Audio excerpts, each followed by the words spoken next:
Hello दोस्तों, आज हम लोग इस लेक्चर में पार्ट 20 करेंगे, जिसमें है प्रकाश किरणों की उत्क्रमणीयता का सिद्धांत। आप आगे भी लिख सकते हैं इसमें का सिद्धांत, यानी रिवर्सिबिलिटी ऑफ लाइट रे, या आप इसको लिख सकते हैं प्रकाश का किरणों का सिद्धांत भी लिख सकते हैं, उत्क्रमणीयता का सिद्धांत। ठीक है, तो यहाँ पर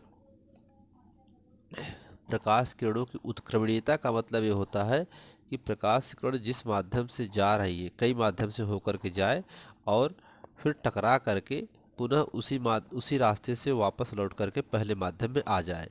जैसे पहला माध्यम है, दूसरा माध्यम है, तीसरा माध्यम है, ऐसे और अन्य माध्यम हो सकते हैं। तो प्रकाश किरण जब एक माध्यम से दूसरे माध्यम, फिर दूसरे माध्यम से अगले माध्यम में, ऐसे अपने मार्ग से विचलित होते हुए वह आगे जा रही है, फिर वह अंत में जो अंतिम माध्यम है वहाँ से वह परावर्तित होकर के पुनः अपने पहले माध्यम में उसी मार्ग से वापस आ जाए, उसे कहते हैं प्रकाश किरणों की उत्क्रमणीयता कहते हैं।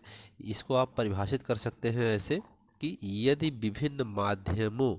में प्रकाश विभिन्न माध्यमों में से प्रकाश होकर जाने वाली अपवर्तित किरण, ये अपवर्तित किरण हो जाती है यहाँ पे, अपवर्तित किरण को वापस भेजा जाए।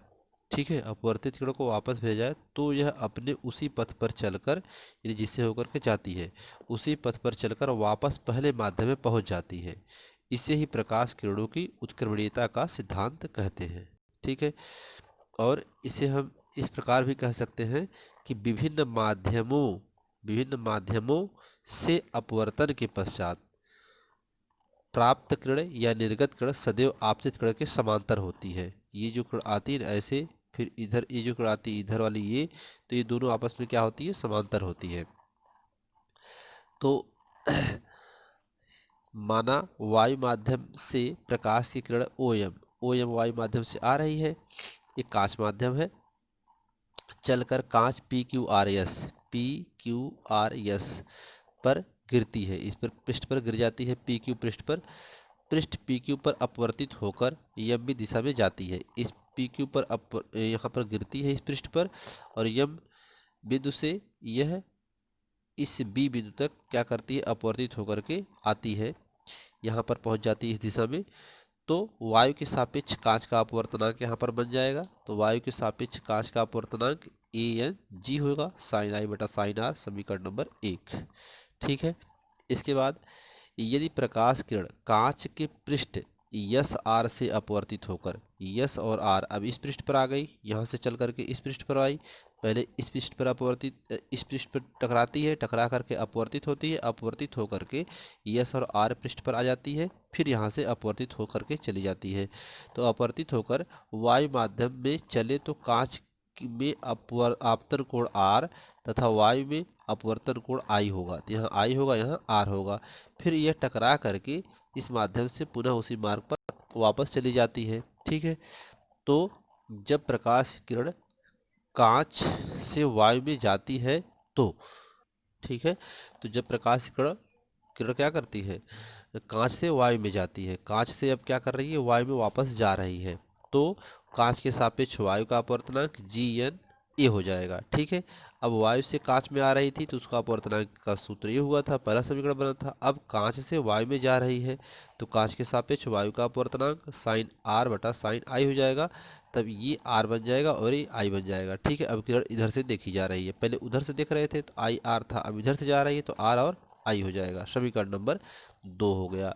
ठीक है, अब समीकरण 1 और 2 की तुलना कर देते हैं। समीकरण 1 और 2 की जब तुलना करेंगे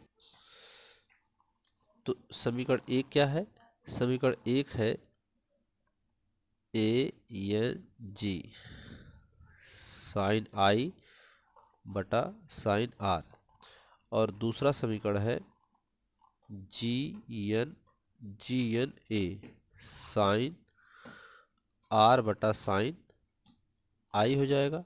ठीक है, तो इन दोनों का तुलना करिए तो यहाँ पर ए एन जी गुणे जी एन ए बराबर साइन आई बटा साइन आर गुणे साइन आर बटा साइन आई। ठीक है, यानी ये तो किरण जब आ रही थी तब, और जब टकरा के वापस जा रही तब, तो आई से आई और आर से आर कैंसिल हो जाएगा।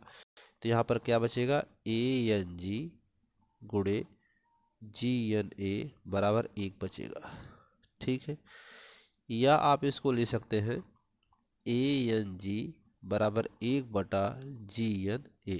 ठीक है, इस सूत्र को भी आप यहाँ से प्राप्त कर सकते हैं। ठीक, अब इसी प्रकार से ये तीन माध्यम हो यानी वायु माध्यम हो, और मान लीजिए जल हो तथा कांच हो। अब तीन माध्यम हो जाए तो तीन माध्यम के लिए सूत्र क्या हो जाएगा, यही सूत्र हो जाएगा ए एन जी बराबर, अब आपका हो गया है कांच, तो ए एन जी बटा डब्लू यहाँ पे होगा, वायु है, वाटर है ना, जल है, तो डब्लू एन जी और ए एन जी बटा ए एन डब्लू, ये हो जाएगा सूत्र।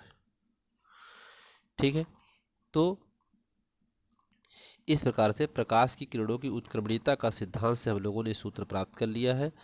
ठीक है, तो ये इसके फार्मूला है उसकी उत्क्रमणीयता का, और ये वायु का एक यहाँ पर ध्यान देना है कि वायु का अपवर्तनांक सबसे कम तथा हीरे का अपवर्तनांक सबसे अधिक होता है। ठीक है, अर्थात वायु के सापेक्ष कांच का अपवर्तनांक कांच के सापेक्ष वायु का अपवर्तनांक का व्युत्क्रम होता है। ठीक है, ये इसके वायु के सापेक्ष कांच का अपवर्तनांक, वायु के सापेक्ष कांच का अपवर्तनांक और कांच के सापेक्ष वायु के अपवर्तनांक का क्या होता है, व्युत्क्रम होता है।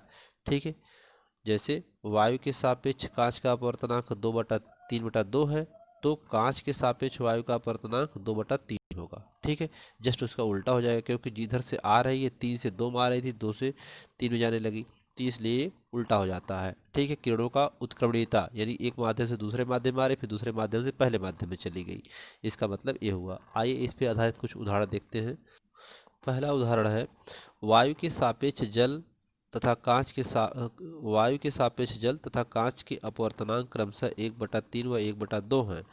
जल का कांच के सापेक्ष अपवर्तनांक ज्ञात कीजिए। देखिए, वायु के सापेक्ष जल तो ए एन डब्लू हो जाएगा, वाटर, और ए क्या है, वायु है, तो वायु के सापेक्ष जल कितना दिया है, 1/3 दिया है, और फिर दिया है जल, और वायु के सापेक्ष कांच का अपवर्तनांक 1/2 दिया हुआ है। ठीक, ये दिया हुआ है, पूछ रहा है जल का कांच के सापेक्ष अपवर्तनांक, जल का कांच के सापेक्ष अपवर्तनांक ज्ञात करना है। तो इसके लिए सूत्र हो जाएगा ए जी एन डब्लू। ठीक है, यानी कांच के सापेक्ष जल का अपवर्तनांक, या जल का कांच के सापेक्ष अपवर्तनांक इसको बोल सकते हैं। यहाँ पर दिया है जल का कांच के सापेक्ष अपवर्तनांक, आप इसे कह सकते हैं कांच के सापेक्ष जल का अपवर्तनांक, आप ऐसे भी इसको बोल सकते हैं। ठीक है, ये आपको पीछे बताया गया है जब अपवर्तनांक आपको पढ़ाया जा रहा था सापेक्ष अपवर्तनांक में। तो ए एन डब्लू और ए एन जी ये मान हमको दिया हुआ है, तो इसको हल कर दिए, 2/3 आ गया। ठीक है, यही हमको निकालना था। अगला उदाहरण देखते हैं, वायु के सापेक्ष जल का तथा वायु के सापेक्ष जल तथा कांच के सापेक्ष अपवर्तनांक 4/3 एवं 3/2 है। जल का कांच के सापेक्ष अपवर्तनांक ज्ञात कीजिए। यहाँ पर जल का कांच के सापेक्ष निकालना, ये दोनों दिया हुआ है, ये पूछ रहा है। ठीक है, सूत्र में यहाँ पर मान रख दीजिए। इसमें हम लोगों ने सूत्र हो गया ये तीन माध्यम का, तीनों माध्यम सूत्र रख करके इसको लगा दिए, तो आंसर आ गया 8/9। ठीक है, इसको आप आसानी से कर सकते हैं। अगला उदाहरण है, जल और कांच के अपवर्तनांक क्रमशः 1.35 एवं 1.5 है। यदि प्रकाश किरणें कांच से जल में जा रही हैं, तो कांच के सापेक्ष जल का अपवर्तनांक ज्ञात कीजिए। कांच के सापेक्ष जल का अपवर्तनांक, देखिए जल का अपवर्तनांक 1.35 दिया है, कांच का अपवर्तनांक 1.50 दिया हुआ है, अर्थात 5 दिया है। अब पूछ रहा है जल के सापेक्ष कांच का कांच के सापेक्ष जल का अपवर्तनांक पूछ रहा है। ठीक है, तो यहाँ पर A N G A N W तो पूछ रहा है, जी एन डब्लू पूछ रहा है, ए एन जी और ए एन यहाँ पर यल ए मान इसमें निकालना है हमें। यहाँ पर क्या है, जल और कांच के अपवर्तनांक क्रमशः 1.35 एवं 1.5 है। ठीक है, तो 1.50 और बटा 1.35, तो ये दशमलव दशमलव खत्म हो जाएगा, तो ये दशमलव एक एक आ जाएगा, अर्थात इसका मान इतना आ गया। तो सिंपल सा है, इसको आप आसानी से लगा सकते हैं। ठीक है, अगला क्वेश्चन देखते हैं कि यदि वायु के सापेक्ष किसी पारदर्शी द्रव का अपवर्तनांक 1.25 तथा कांच का अपवर्तनांक 1.5 हो तो द्रव के सापेक्ष कांच के अपवर्तनांक की गणना कीजिए। तो वायु के सापेक्ष पारदर्शी द्रव का अपवर्तनांक AnL लिक्विड हो जाएगा, पारदर्शी है। ठीक है, तो यहाँ पर AnL 1.25 दिया है, Ang 1.5 दिया है, Lang पूछ रहा है। ठीक है, द्रव के सापेक्ष कांच का अपवर्तनांक पूछ रहा है, द्रव के सापेक्ष कांच का अपवर्तनांक। तो इसके लिए फार्मूला हो जाएगा ये वाला फार्मूला, Lang बराबर Ang और Anl हो जाएगा। ठीक है, इसका मान दिया 1.5, इसका दिया 1.25। एक अंक ज़्यादा है दशमलव में, तो एक जीरो में बढ़ा देगा, दशमलव खत्म हो जाएगा, बराबर हो जाएगा, तो 1.2 आ जाएगा। तो यहाँ पर इसका मान Lang का मान 1.2 आ गया, अर्थात द्रव के सापेक्ष कांच का अपवर्तनांक इतना आ गया। ठीक है, तो इस लेक्चर में इतना ही, धन्यवाद।